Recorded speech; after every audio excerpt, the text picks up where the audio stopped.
திருச்சி மண்ணில் சங்கமிப்போம், இனி திரும்பி பார்க்க செய்திடுவோம். மாற்றத்திற்கான மக்களின் மாநாடு, இது மண்ணை மீட்கும் ஒரு போர்க்காடு. மாற்றத்திற்கான மக்களின் மாநாடு, நம் மானம் காக்கும் ஒரு மகாநாடு. திருச்சிக்கு வா, மாற்றத்தை தா.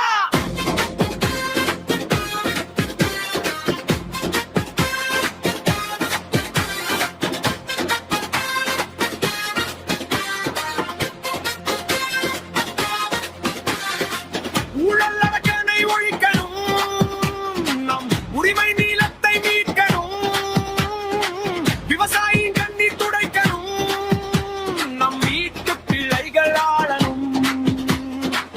சீமன் காட்டும் நேர்வழி, அது சிங்கத்தமிழன் வீரவழி. அஞ்சா நெஞ்சம் கொண்டு வா, அந்த அதிகார பீடம் வென்று வா. திருச்சிக்கு வா, மாற்றத்தை தா. மாற்றத்தை விரும்பும் மக்களின் மாநாடு. மாறுவோம், மாற்றுவோம். இது மாற்றத்திற்கான எளிய மக்களின் புரட்சி. திரள்வோம், திரள்வோம், திருச்சியில் திரள்வோம், தீந்தமிழ் இனத்தீரே.